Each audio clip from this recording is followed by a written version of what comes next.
Hello, welcome to ইয়ন বাঙালি। শুরু করতে চলেছি একটা নতুন ব্লগ।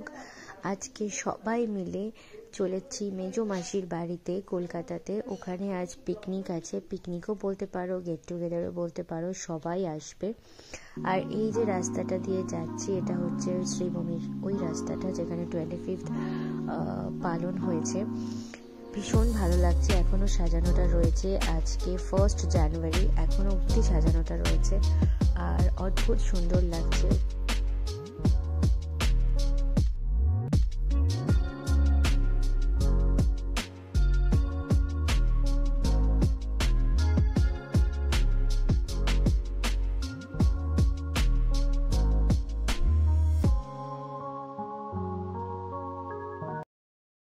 নামলাম এসে CC2-তে, একটু CC2-তে ঘুরে তারপর যাচ্ছি, যেহেতু CC2টা কাছে। আর আজকে দেখো কত ভিড়, আর মাসির বাড়ির একদম কাছেই CC2, তো না এসে একটু ঘুরে না গেলে ভালো লাগে না, তাই এলাম। তো ফার্স্টে ঠিক হয়েছিল পিকনিকটা ছাদেই হবে মাসির বাড়িতে, কিন্তু তারপর ঠান্ডার জন্য ছাদে আর হলো না। পৌঁছে গেছি ওদের বাড়িতে আর এসে দেখলাম বৌদি আর মাসি মিলে মাটন রান্না করেই ফেলেছে অলমোস্ট। আর এখন হচ্ছে তোপসে মাছের ফ্রাই। তো ভাতও হয়ে গেছে, যারা রুটি খাবে তাদের রুটি আছে, এটা মাংসের আলু ভাজা রয়েছে। আর এখন প্রায় 9:30 বেজে গেছে, তো বুগু খাচ্ছে। ও এখানে বুকুর খাওয়া হয়ে গেলে পরে আমরাও খাবো। আর আজকের ভ্লগটা এখানে শেষ করব, কারণ আর এটাকে কন্টিনিউ করলাম না। সবাই মিলে এবার একটু মজা টজা করবো, গল্প করব, আড্ডা মারবো, সেই জন্য এখানে সবাই মিলে গল্প করছি। আর এইসব করতে করতে প্রায় রাত 12টা হয়ে গেছিলো। তো ভ্লগটাও আর এন্ড করিনি। এবার নেক্সট মর্নিং সকালবেলায় রান্না করছিলাম আমি ভাঙন মাছের ঝোল, এটাকে ভাঙন মাছই বলি আমরা, তোমরা কি বলো কমেন্ট করে আমাকে জানিও। আর কালকে রাতে ব্লগটা এখনো কন্টিনিউ করছি। তো খেয়ে দিয়ে দাদা, বৌদি, বুগ্গু, আমি আর কুনাল আমরা সবাই মিলে ইকো পার্কের জন্য বেরোলাম, একটু ইকো পার্ক ঘুরবো।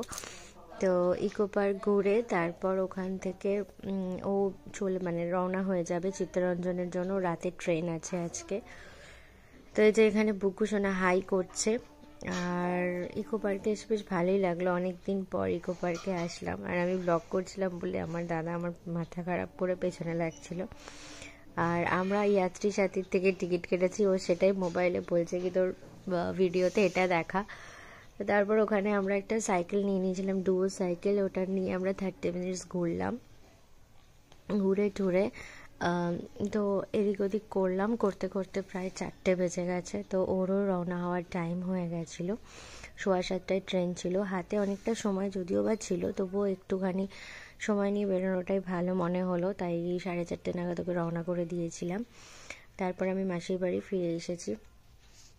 আর এখানে বুকুটা ঘুমিয়ে পড়েছে, মানে লেজ খেতে খেতেই ঘুমিয়ে পড়েছে, কিন্তু লেজের প্যাকেট যদি নিয়ে নিতে চাইছি তখন আবার ধরে রেখেছে চেপে, ঘুমের মধ্যেও লেজ ধরা। তো যাই হোক, আজকে 2 জানুয়ারি দিনটা খুব মজা কাটলো, খুব খুব ভালো লাগলো। ফ্যামিলির সবার সাথে দেখা হলে সত্যি ভীষণ ভালো লাগে, মনটাও খুব ভালো হয়ে যায়। তো চলে এসেছি বাড়ি, এসে ফ্রেশ হয়ে গেছি আর ও রওনা হয়ে গেছে। তো যাই হোক, আজকের ব্লগটা এখানেই এন্ড করছি। কালকে আমি সোনারপুর যাব। আর এই ব্লগে কেমন কি লাগলো আমাকে অবশ্যই কমেন্ট করে জানিও। ভালো লাগলে একটা লাইক করো, শেয়ার করো, সাবস্ক্রাইব করো আমার চ্যানেলটাকে। তো সবাই খুব ভালো থেকো, আর আমার নেক্সট ব্লগের জন্য প্লিজ ওয়েট করে থেকো। তো চলো, বাই বাই। খুব খুব খুব খুব ভালো থেকো তোমরা সবাই।